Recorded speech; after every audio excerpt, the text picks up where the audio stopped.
Hola, muy buenas. Soy Óscar Aparicio, cirujano de mama en el Hospital Partaulí de Sabadell, y dentro del módulo 5 de lesiones de riesgo, a continuación vamos a hablar sobre el manejo de las lesiones B3. A modo de introducción, es importante recordar qué son las lesiones B3. Las lesiones B3 son aquellas lesiones anatomopatológicas clasificadas por el Breast Screening Program del National Health Service de Reino Unido como lesiones de un potencial maligno incierto. Estas lesiones B3, dentro de este grupo se incluyen las proliferaciones epiteliales intraductales atípicas, como son la atipia de epitelio plano y la hiperplasia ductal atípica. Incluye también la neoplasia lobulillar, que a su vez engloba la hiperplasia lobulillar atípica y el carcinoma lobulillar in situ. Incluye también el tumor filodes, las lesiones papilares con o sin atipias, así como la cicatriz radial y la lesión esclerosante compleja con o sin atipias. Estas lesiones B3 de potencial maligno incierto muchas veces se refiere a ellas como lesiones de alto riesgo. Es importante diferenciar dos conceptos asociados al riesgo. Por un lado, el concepto de malignidad asociada en el momento actual del diagnóstico, lo que sería un infradiagnóstico en relación a la limitación que tiene una muestra de biopsia respecto a la representatividad de la lesión completa, pero por otra parte, vale la pena entender también que estas lesiones pueden ser un predictor de malignidad en el futuro, lo que sería propiamente un marcador de riesgo. Para empezar, hablaremos de la importancia del infradiagnóstico o la malignidad asociada a estas lesiones. Este tipo de lesiones conllevan una dificultad diagnóstica desde el punto de vista anatomopatológico. Por un lado, en cuanto a la similitud de la hiperplasia ductal atípica y el carcinoma ductal in situ de bajo grado, tanto en características citológicas, arquitecturales, inmunofenotípicas. La diferencia de tamaño establecida en 2 milímetros es una diferencia arbitraria y la hiperplasia ductal atípica no suele tener necrosis central ni una atipia nuclear significativa. Además de esta similitud anatomopatológica, también hay que tener en cuenta la limitación de la muestra. Desde el punto de vista diagnóstico, una biopsia pues representa o puede representar la periferia de una lesión más importante como pudiese ser un carcinoma ductal in situ. Este estudio, publicado en 2017, pone de manifiesto esa dificultad en el diagnóstico que comentábamos. Aquí podemos ver cómo la tasa de concordancia entre diferentes patólogos ante una misma lesión varía entre apenas el 58% llegando hasta un máximo del 92%. En cuanto a la limitación que implica tener una muestra en una biopsia respecto a la lesión completa, aquí podemos ver cómo entre un 22 y un 65% de las hiperplasias ductales atípicas diagnosticadas por aguja gruesa finalmente acaban siendo un carcinoma una vez extirpada la lesión completa. Este infradiagnóstico, asociado a la limitación de una muestra de una biopsia, vemos que no solo sucede en la hiperplasia ductal atípica, sino en todas esas lesiones incluidas en la categoría B3, incluso en la cicatriz radial con atipia y la lesión papilar con atipia. Este infradiagnóstico llega a niveles del 36% según este estudio. Siempre es importante tener en consideración, por tanto, una serie de aspectos después de haber realizado una biopsia con un diagnóstico de lesión B3. El número de muestras obtenidas, el tipo de aguja utilizada, el tipo de lesión diagnosticada, el tamaño de la lesión desde el punto de vista de la imagen, el número de focos con la lesión B3 que se encuentran en esa muestra y la presencia o no de lesión radiológica residual. En los últimos años, la recomendación y la práctica clínica habitual era la extirpación quirúrgica de cualquier hiperplasia ductal atípica diagnosticada en biopsia con aguja gruesa o en biopsia por vacío. Por otra parte, la atipia de epitelio plano, la hiperplasia lobular atípica, el carcinoma lobular in situ, los papilomas y las cicatrices radiales no siempre era mandatoria la cirugía. En cuanto al concepto de marcador de riesgo de estas lesiones, nos referimos al hecho de que el diagnóstico de una lesión B3 implica que esa paciente va a tener más riesgo a lo largo de su vida de tener un cáncer, ya sea en la misma mama donde se encontró la lesión B3, pero también en la otra mama. Y así lo podemos ver en este metaanálisis publicado en 2018. La enfermedad no proliferativa no implica ningún riesgo de cáncer de mama en el futuro. La enfermedad proliferativa sin atipias implica un riesgo muy bajo, inferior a 2, pero en cambio las hiperplasias atípicas conllevan un riesgo relativo cercano a 6. Se considera que el riesgo de desarrollar un cáncer es del 25% a los 25 años, llegando hasta el 50 al 60% si la hiperplasia ductal atípica era multifocal y con calcificaciones. Y en mujeres jóvenes hipermenopáusicas, menores de 45 años, el riesgo es todavía mayor. Una vez repasados estos dos conceptos tan importantes asociados a las lesiones B3, como son el infradiagnóstico y el ser un marcador de riesgo, será mucho más fácil entender las diferentes opciones de manejo de estas lesiones B3. Por un lado, la opción más conservadora sería la observación. Por otra parte, la opción más agresiva sería la cirugía. Y como opciones intermedias, podríamos decir, tenemos la quimioprevención o quimioprofilaxis y la excisión o extirpación percutánea. En cuanto a la opción de observación o de seguimiento, no podemos olvidar que estas lesiones tienen un prediagnóstico, una infraestimación de la presencia de un carcinoma in situ o infiltrante muy importante, hasta el 21% en este metaanálisis del año 2010. Y todos los estudios que se han ido publicando han ido en la misma dirección, con tasas de infradiagnóstico con una media de alrededor del 20%. Y en la misma línea, otros estudios han seguido mostrando tasas de infradiagnóstico, marcadas aquí en rojo, variables entre el 10 y hasta el 50%. Pero no olvidemos también, como se pueden ver en estos estudios marcados en color azul, ese marcador de riesgo, esa posibilidad de desarrollar un cáncer en el futuro. Con lo cual parece que tan solo la observación y el seguimiento no sería la mejor opción. La posibilidad de cirugía era hasta hace pocos años la opción más extendida y más recomendada, pero es verdad que en el fondo estábamos sobretratando, pues si había un 20% de infradiagnóstico, pues prácticamente el 80% realizamos una cirugía, podríamos decir, innecesaria.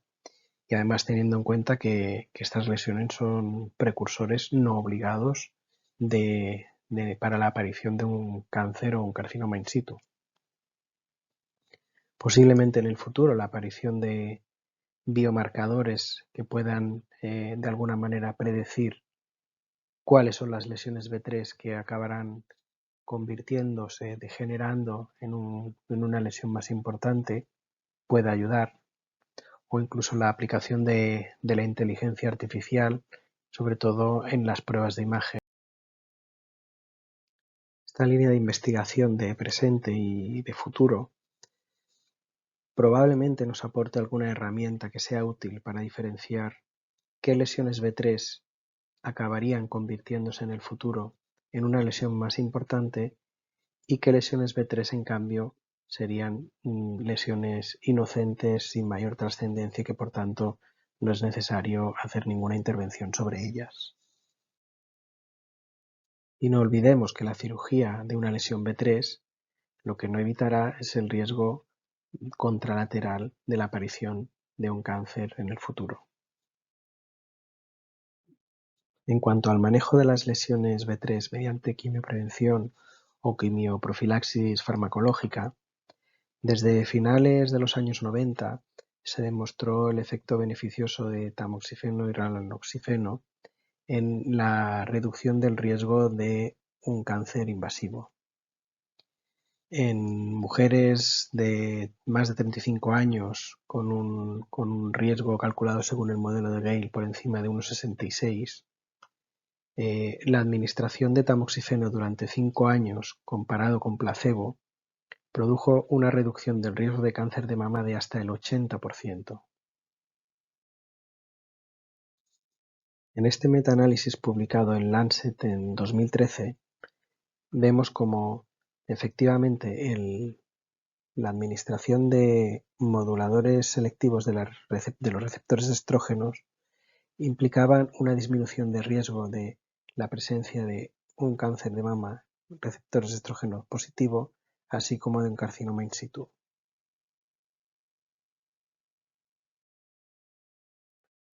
En esta reciente revisión Cochrane vuelve a quedar demostrado cómo el tratamiento con tamoxifeno disminuye el riesgo de cáncer y el tratamiento con inhibidores de la aromatasa también es efectivo, aunque en menor medida, para esa disminución del riesgo. De tal manera que actualmente las guías NCCN recomiendan que ante pacientes con hiperplasia atípica o historia de carcinoma lobular in situ, es fuertemente recomendado la administración de tratamiento reductor de riesgo. Reducción de riesgo del 86% en hiperplasia total atípica, más del 50% en carcinoma lobular in situ, de tal manera que esta terapia endocrina es altamente recomendada. Y las guías de ASCO también recomiendan lo mismo, incluyendo no solo tamoxifeno y raloxifeno, sino también anastrozol y xemestano. Y en la misma línea de recomendación, la US Preventive Service Task Force también nos recomienda la administración de este tipo de medicación. A pesar de que los estudios que hemos visto antes demuestran con claridad la eficacia de la quimioprevención, sabemos que la adherencia al tratamiento es baja. En este trabajo publicado en 2019, apenas el 24% de las pacientes de alto riesgo acababan aceptando la toma de esta medicación. Por un lado, la percepción del riesgo es un tema complejo de explicar y quizás más complejo de entender para las pacientes, pero por otra parte, los efectos secundarios de esta medicación son importantes. Son síntomas relacionados con la menopausia, la presencia, el riesgo de eventos tromboembólicos y así como el riesgo aumentado de cáncer de endometrio. Todo este conjunto de factores dificulta la toma de esta medicación.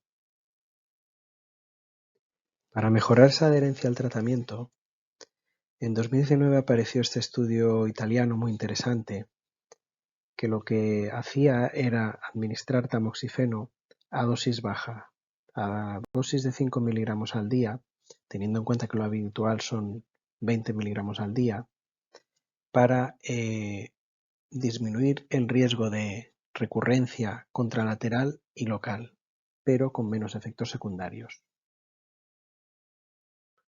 Como podemos ver, ese riesgo de recurrencia se consigue con esas dosis de tamoxifeno, 5 miligramos al día durante 3 años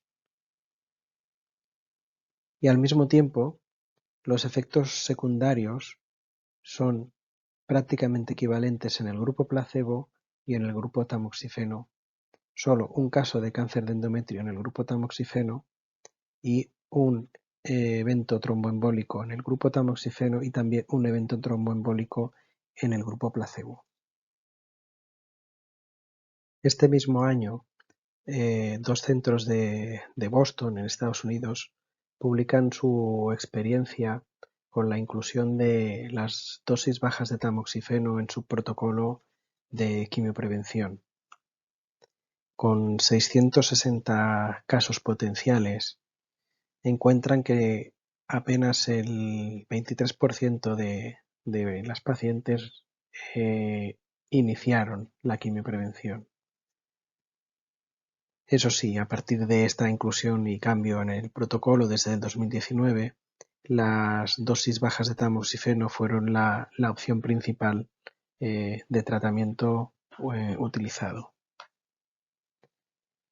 En cuanto a las tasas de suspensión del tratamiento, sí que es verdad que las dosis bajas de tamoxifeno apenas llegan al 7% de suspensión del tratamiento, cuando el resto de opciones varían entre el 15 y el 20%. Por tanto, parece que no aumenta el inicio de la quimioprevención, pero sí que aquellas pacientes que admiten esa quimioprevención la pueden mantener durante más tiempo. La última opción de manejo de las lesiones B3 es la escisión percutánea. En el año 2016 y posteriormente en 2019 se llevó a cabo una conferencia de consenso internacional sobre el manejo de lesiones B3, incluyendo recomendaciones para la hiperplasia ductal atípica, para la aptipia epitelio plano, para la neoplasia lobulillar de tipo clásico, para las lesiones papilares, para los tumores filodes benignos y para la presencia de cicatriz radial. El objetivo era valorar la escisión terapéutica de estas lesiones mediante biopsia asistida por vacío y no mediante cirugía, teniendo en cuenta la diferente posibilidad de diagnóstico de esta lesión, ya fuese en biopsia con aguja gruesa o en biopsia por vacío inicial. La recomendación cuando las lesiones se diagnosticaban mediante core biopsia por aguja gruesa, era la excisión quirúrgica, la cirugía, tanto en la hiperplasia ductal atípica como en los tumores filodes, pero en el resto de lesiones se recomendaba la posibilidad de hacer una extirpación, una excisión mediante biopsia asistida por vacío de forma percutánea.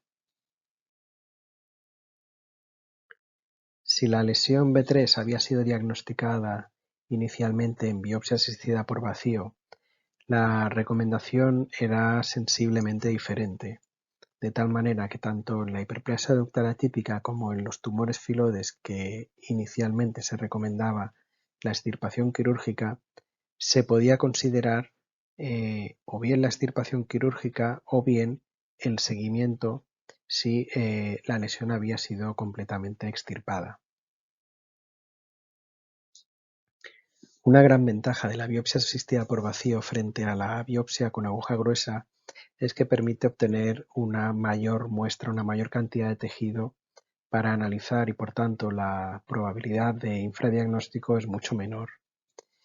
El inconveniente que sigue teniendo este método es que no podemos hacer una valoración anatomopatológica de los márgenes de la resección.